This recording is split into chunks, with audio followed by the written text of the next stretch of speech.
दोस्तों को आपको सिविल कॉन्क्लेव में स्वागत है। आज अपन बात करेंगे जो कॉलेज से नया नया फ्रेश इंजीनियर साइट पे जाता है, उसको जनरली साइट के बारे में पता नहीं चलता है, बट उसको कम से कम जो चीज़ है ज़रूरी मालूम होने से वो आगे बढ़ सकता है। उसका बारे में हम आपसे विस्तार से बात देखो। कभी भी कॉलेज से जो भी आदमी पास करके जब साइड जाता है उसको बहुत कुछ तकलीफ़ होता है, क्योंकि उसको सीनियर लोग और कोई सीनियर उसको समझाता नहीं है और इसको भी समझ में नहीं आता क्या क्या है वो क्या है। मैं ये प्रेजेंटेशन में आपको जो बेसिक चीज़ आपको समझ में आना क्या चाहिए उसका बारे में बात करता हूँ। एक बार ये आपकी बेसिक चीज़ समझ में आ गया, आप आगे बढ़ते। अब देखिए, ये जो भी है कॉलेज से जो भी जाता है उसकी साइड पे बहुत कुछ तकलीफ होता है। जो चीज़ अपन बात करते आपको कॉलेज में सिखाया नहीं जाता है, तो उसका बारे में अपन बात करते हैं। ये ज़रूरी है आपको साइड जाने के पहले जानकारी होने के लिए। देखिए, सी सी मीन सेंटर टू सेंटर का डिस्टेंस है। देखिए, अभी यहाँ से एक कॉलम से लेके एक कॉलम तक जो सेंटर टू सेंटर डिस्टेंस है आपको मैं बता रहा हूँ। ये देखिए 4 मीटर 400, एक कॉलम का सेंटर से लेके एक कॉलम का सेंटर है। इसको बोलते हैं हम लोग को सेंटर टू सेंटर है। इसको बोलते हैं स्टिरअप बोलते हैं। हो गया, ये लेंथ हो गया, ये विड्थ हो गया। ये जो बेंड जो भी किया गया इसको हुक कहते हैं। ठीक है। अभी देखिए, ग्रेड ऑफ द कंक्रीटिंग है वो सीमेंट सैंड कड़ी, ये सबको मिलने के बाद जो है ग्रेड ऑफ कंक्रीटिंग बोलता है। इनिशियल सेटिंग टाइम है 30 मिनट होता है। फाइनल सेटिंग टाइम है सीमेंट का 10 घंटे लगता है। कोई भी सर्कुलर कॉलम रहेगा उसमें कम से कम 6 वर्टिकल का सलिया वापरा जाता है। पीसीसी, ये जो कंक्रीटिंग है जो आपको जो फ्लोरिंग में लगाया जाता है, फाउंडेशन के नीचे लगाया जाता है, इसके कारण आपकी जो भी कचरा है आपको फाउंडेशन में नहीं आएगा। और ये जहाँ वापरेंगे आपको जहाँ टेंसाइल फोर्स बिल्कुल एक्ट नहीं करता। ये 50 kg का जो सीमेंट बैग है वो एरिया कितना वापरता है, 0.3 m² है। उसकी जो थिकनेस रहेगा 0.18 mm। वॉल्यूम ऑफ 50 किलो का सीमेंट बैग का जो बोलता है 1.3 CFT। और सीमेंट जो 3 महीने का ऊपर हो गया जो मैन्युफैक्चरिंग डेट से, उसको कोई भी स्ट्रक्चरल काम पर वापरना नहीं है। ये जो है कितना वैरायटी का ब्रांड का सीमेंट आता है उसकी एक इमेज आपको बता रहा हूँ।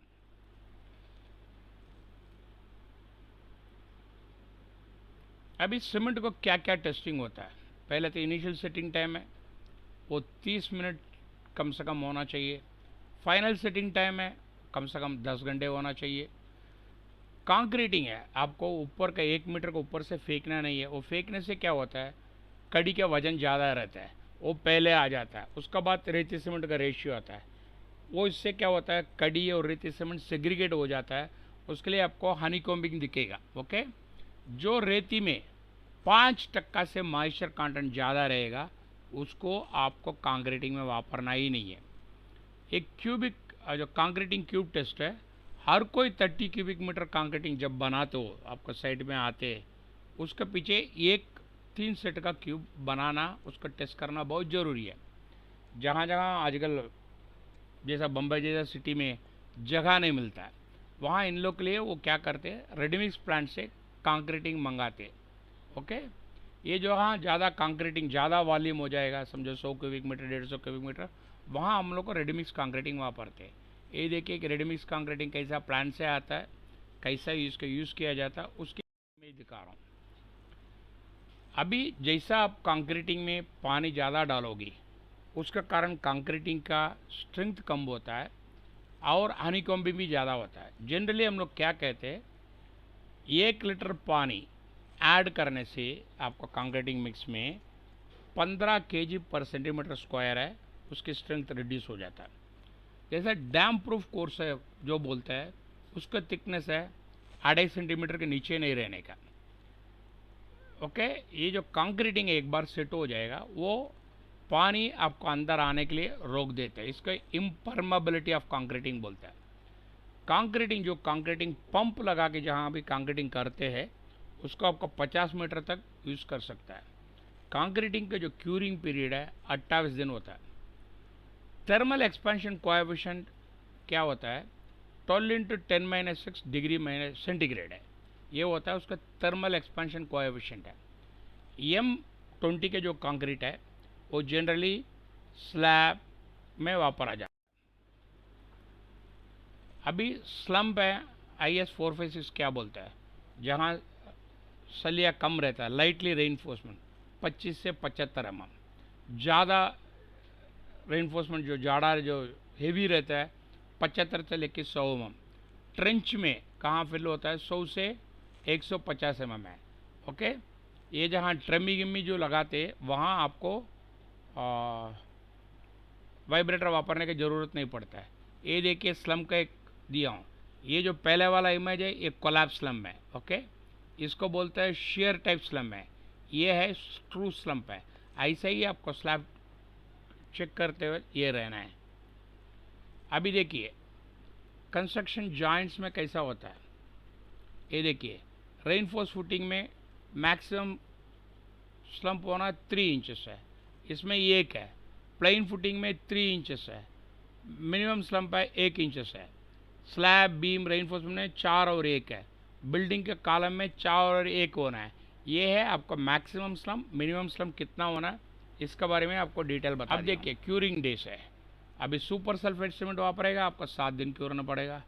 ऑर्डिनरी पोर्टलैंड सीमेंट वापरेगा 10 दिन वापरने का। जहाँ एडमिक्सर मिनरल एडमिक्सर जो ऐड करते हैं उसको कम से कम 14 दिन क्यूरिंग करना है।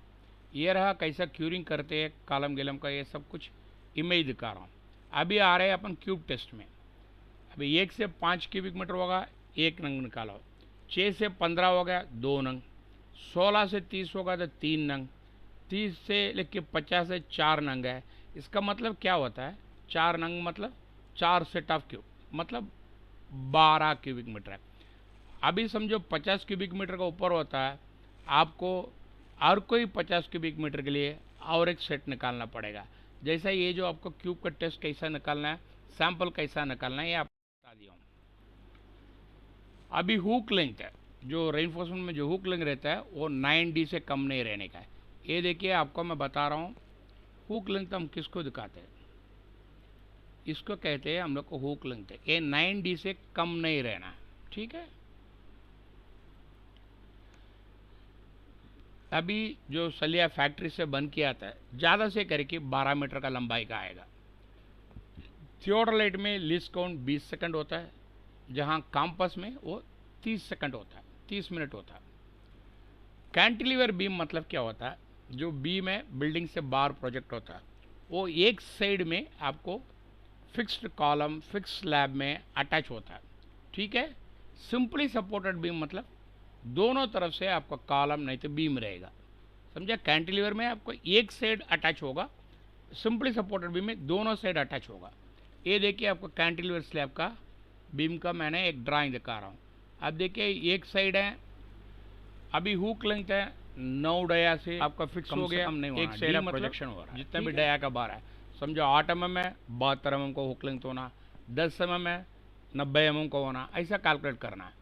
ये देखिए हुक लेंथ का कैसा करना है मैंने आपको अच्छे से बता दिया। ये देखिए 2A + E + 24D, ये मतलब ये लेंथ है, E मतलब E लेंथ है। ओके, जैसा ये है इधर है 2 + ये सब कुछ है। आपको हुक लेंथ है कैसा करना इसका बारे में ये आपको अभी डेड लोड मतलब क्या होता है, बिल्डिंग के जो भी टोटल लोड होता है, कंक्रीटिंग कॉलम बीम बांधकाम प्लास्टर टाइलिंग, ये सब को जोड़ की जो लोड आता है उसका कहते हैं हम लोग डेड लोड है। जनरली बिल्डिंग का फ्लोर टू फ्लोर हाइट है 3 मीटर नहीं तो 10 फुट होता है। वाइब्रेशन है वो क्यों वापरते हैं, अपन कंक्रीटिंग के अंदर एयर बबल रहता है उसको निकालने के लिए वापरते हैं। ये है कॉलम है, सो आपको जो ज़्यादा कंक्रीटिंग हुआ तो ऊपर आपको फनल लगा के आपको उसको थ्रू डालेगा ना, आपको कंक्रीटिंग सेग्रीगेट होने से बच जाता है। समझो बिल्डिंग में सिल लेवल है, कम से कम 44 इंच का होना है। ये देखिए, ये इसको कहते हैं हम लोग को सिल लेवल, इसको कहते हैं लिंटल लेवल। समझो विंडो के नीचे रहता है वो सिल लेवल है, विंडो के ऊपर रहता है उसको लिंटल लेवल कहते हैं। अभी ट्रैवर्स रेनफोर्समेंट कॉलम में जब दिया जाता है उसको टाई कहते हैं। वही ट्रैवर्स रेनफोर्समेंट बीम में वापरते उसको हम लोग कहते हैं स्टीरअप। अभी जनरली जो फ्लोर का हाइट है 3 से लेके 3 मीटर नहीं तो 10 फुट रहता है। अब देखिए ये बिल्डिंग में आपको, ये मैं स्केच में आपको बता रहा हूँ, ये देखिए ये जो सिल हाइट है, ये डोर हाइट है, ये विंडो को कितना हाइट रहेगा, इसको ऊपर लिंटल आएगा, इसको ऊपर स्लैब आएगा। ये जो स्लैब का हाइट है आपको कम से कम 10 फुट रहेगा, ठीक है। अब इस स्टीरअप्स है बी में, ये जो भी है ये शेयर फोर्स को लॉन्जिट्यूडनल बार्स में कन्वर्ट करने के लिए रखा जाता है। ये देखिए हुक है, विक है, सब कुछ। ये 6 लेग का स्टीरअप्स है। लैपिंग है, आपको 36 mm को ऊपर का जो सलिया है वो नहीं वापरना। जब लैप बांधोगी आपको ऐसा करके, वो जो जुगल करके ऐसा वापरना। इससे क्या होता है, आपको डोर डायरेक्टली वापरा जाता है। ऐसा वापरना गलत है, समझो। स्लैब का थिकनेस है मिनिमम 125 mm होना है, हो गया 5 इंच होगा। अब देखिए लैप लेंथ है रेनफोर्समेंट में, कंप्रेशन में 50 डाया होगा, टेंशन में 40 डाया होगा। ये देखिए लैप लेंथ कैसा बांधना है उसका ऐसा करके एक पिक्चर दिखाया हूँ कैसा आपका लैप लेंथ बांधा जाता है। अभी लैप लेंथ का टेबल है, आप देखिए। अब माइल स्टील है, 250 का डाया करेगा, M15 में 55 डाया, M20 में 46 डाया, M25 में 39 डाया। ये टेंशन में होगा। कंप्रेशन में M15 में 15 डाया, 45 डाया, M20 में 37 डाया, M25 में 32 डाया। टार स्टील है, Fe415 जिसको कहते हैं। अभी समझो टेंशन में M15 में 57 डाया, M27 में 47 डाया, M25 में 45 डाया। कंप्रेशन में वही हो जाता है आपको Fe415 वापरने से 47 डाया, 38 डाया, 33 डाया। अभी समझो Fe500 वापरते हो, आपको टेंशन में वापरोगे 68 डाया, 57 डाया M20 में, 49 डाया M25 में। कंप्रेशन में 57 डाया, M20 के लिए 46 डाया, M25 के लिए 39 डाया वापरो। अभी कॉलम का ओरिएंटेशन, कॉलम का ओरिएंटेशन आपको जो फाउंडेशन प्लान का ड्राइंग में मिलेगा। समझो कॉलम ऐसा रहेगा लंबाई में, नहीं तो ये कॉलम ऐसा रहेगा। ये जो उसको जो आपको जो ओरिएंटेशन ड्राइंग में है वो आपको कॉलम को कैसा कैसा ऐसा रहेगा, ऐसा रहेगा, नॉर्थ ईस्ट साउथ रहेगा, साउथ ईस्ट रहेगा, ईस्ट वेस्ट रहेगा। ये सब कुछ आपको कॉलम ओरिएंटेशन आपका फाउंडेशन ड्राइंग से मिल जाएगा। जो रेनफोर्समेंट क्यों वापरते हैं, ये थर्मल एक्सपेंशन का कारण अपन वापरते। अभी पानी के वैल्यू जो भी है pH से 6 से ज़्यादा नहीं रहने का, ओके। और 6 के अंदर रहेगा, 6 के नीचे नहीं रहने का। 6 मतलब हार्ड वाटर है, वो कंस्ट्रक्शन में वापरना अच्छी बात नहीं है। अभी स्टेयरकेस है, स्टेयरकेस कैसा बोला जाता है, जो एक फ्लोर से एक फ्लोर का जो टप्पा लगती है उसकी है हम लोग को स्टेयर, नहीं तो सीढ़ी कहते हैं। जो सीढ़ी के अच्छे लक्षण क्या होता है अभी बात करते हैं। ट्रेड है, ट्रेड मतलब जो आप पाँव एक पाँव से उठा के ऊपर रखते हैं उसको कहते हैं ट्रेड है। ये जो है कम से कम 250 mm रहता है। अभी पब्लिक बिल्डिंग में वो 270 mm से लेकर 300 mm रहता है। ये जो फार्मूला क्या होता है इसको, 2R + T greater than 550 mm but less than 700 to 600 mm, where R का मतलब राइसर है, T का मतलब ट्रेड है। इसका मतलब राइसर, R का मतलब राइसर है, आप जब पाँव उठाते हैं। ट्रेड है मतलब जो फ्लैट रहता है उसको ट्रेड कहते हैं, ओके। जैसे आपको एक सीढ़ी में कितना होता है, मैक्सिमम कितना होता है 12 से लेके 14 तक होता है। मिनिमम टप्पा होता है आपको 3 है। ये रहा एक टप्पा का कैसा इमेज है वो आपको बता दिया। अभी राइसर है, राइसर एक यूनिफॉर्मली प्रोवाइड करना है। ये जो राइसर मतलब आप जहाँ पाँव उठा के दूसरा को ऊपर होता है, जनरली 150 से लेके 175 mm होता है, ओके। किसी किसी जगह में 120 से लेके 150 mm अपना पब्लिक बिल्डिंग में होता है, ठीक है। विड्थ है, जो सीढ़ी का विड्थ है वो 0.9 मीटर रहता है रेजिडेंशियल बिल्डिंग में, 1.5 से 2.5 मीटर रहता है पब्लिक बिल्डिंग में। हैंड रेल जिसको कहते हैं, आपको दादर का टप्पा का पास आपका पड़दी आएगा, पड़दी के ऊपर जो भी स्टील से हैंड रेलिंग बिठाते उसको कहते हैं हैंड रेल है। उसका हाइट है 850 से लेके 900 मिलीमीटर रहेगा। ये रहा आपको हैंड रेलिंग है। कई कई जगह में, इस जगह में आपको आरसीसी पड़दी वापर के ऊपर हैंड रेलिंग लेता है, इधर डायरेक्टली हैंड रेलिंग है। ये डायरेक्टली हैंड रेलिंग रहेगा आपको 850 से 900, समझो आपका पड़दी रहेगा उसके ऊपर रहेगा 900 से पड़दी का हाइट माइनस करके उसके हिसाब से हैंड रेलिंग बिठाना है। अभी हेडरूम है, आपको जो मिड लैंडिंग में जो है आने के बाद इधर से आपको सर कैसा लगता है, ऊपर का फ्लोर है ये जो मिड लैंडिंग से लेके ऊपर तक का, वो कम से कम 2 मीटर 100 रहना है। स्लोप है, ये जो स्टेयर का जो स्लोप है 25 से लेके 40 डिग्री के अंदर रहेगा। और जो राइस है, हर कोई राइसर है 150 से लेके 200 mm तक रहेगा। अभी बांधकाम में 1 क्यूबिक मीटर के लिए आपको 550 ब्रिक रखता है। अभी समझ लो वेट है, ईट का वेट है 3.85 kg जो होता है। क्रशिंग स्ट्रेंथ है, ईट का क्रशिंग स्ट्रेंथ है 10.5 मिलीन्यूट्रॉन पर एम स्क्वायर है। जैसा ब्रिक्स का स्टैंडर्ड साइज है 19 centimetre by 9 centimetre by 4 centimetre है। वेट है 3.17 टू 3.8 kg होता है। इसकी जो वाटर अब्जॉर्प्शन है 12 से लेके 15 तक होता है।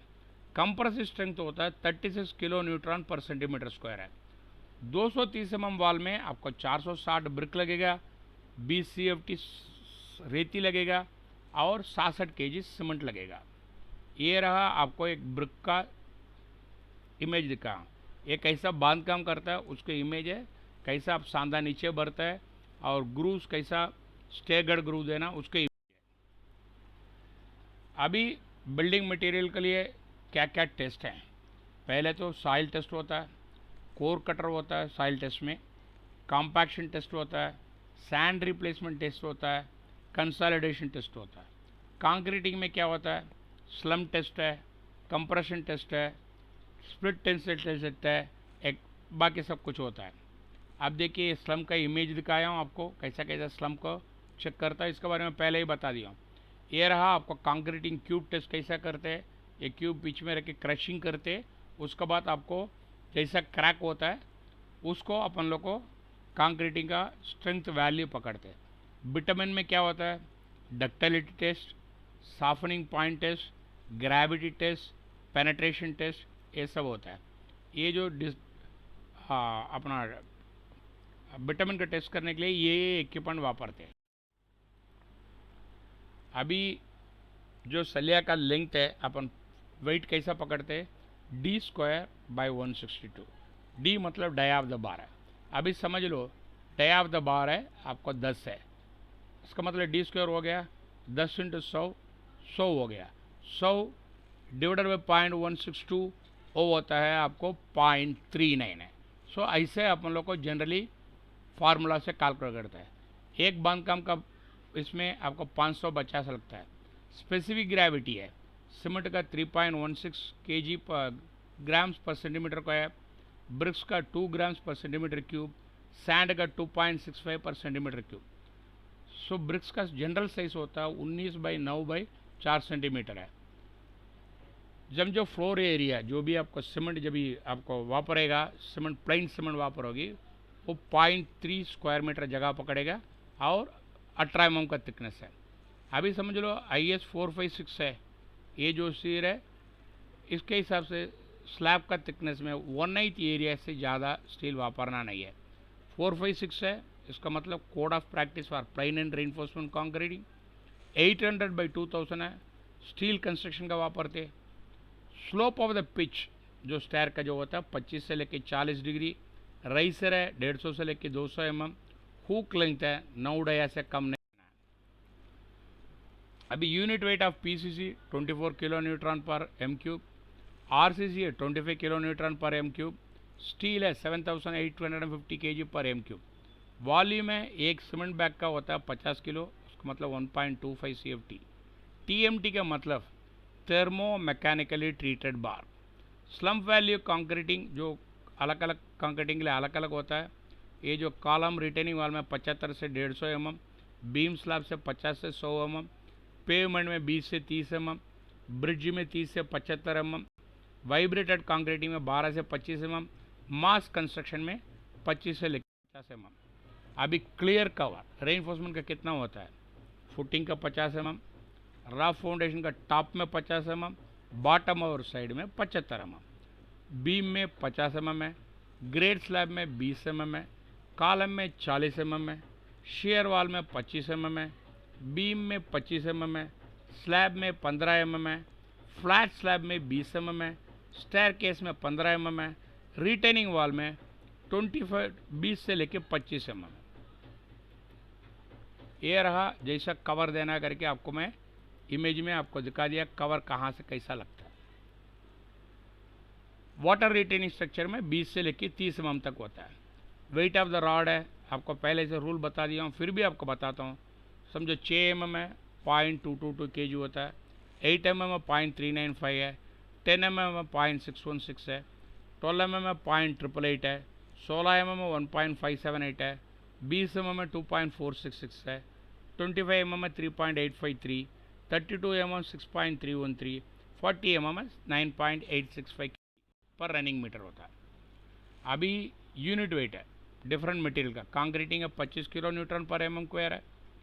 ब्रिक्स का जो हीट का है 19 किलो न्यूट्रॉन, स्टील है 7850 kg पर m³, वाटर है 1 क्यूबिक मीटर में 1000 लीटर लगता है, सीमेंट है 1440 kg m³ में होता है, 1 गैलन का मतलब 3.78 लीटर होता है, 1 हेक्टर बोलेगा तो 2.471 एकड़ होता है, 1 एकड़ है 4046.82 स्क्वायर मीटर, तो मतलब 100 सेंट हो गया।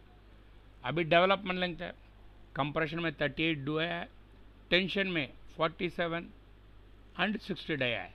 1 सेंट का मतलब 435 स्क्वायर फुट है, मीटर है 3.28 फीट है, m² मतलब 10.764 है, 1 फीट है 0.3048 है, 1 किलो न्यूट्रॉन मतलब 100 kg हो गया, 1 किलो न्यूट्रॉन 1000 न्यूट्रॉन 09 है, 1 टन का मतलब 1000 kg हो गया।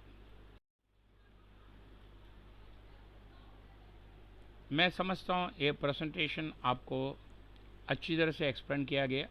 समझो ये प्रेजेंटेशन आपको अच्छी लगी, इसको सब्सक्राइब कीजिए, लाइक कीजिए, शेयर कीजिए। समझो आपको कोई शंका है, आप मुझे लिख सकता है civilconclave@gmail.com में, नहीं तो मेरा टेलीग्राम ग्रुप में सिविल कॉन्क्लेव टेलीग्राम ग्रुप है, उसकी जो सिंबल है ये है। धन्यवाद।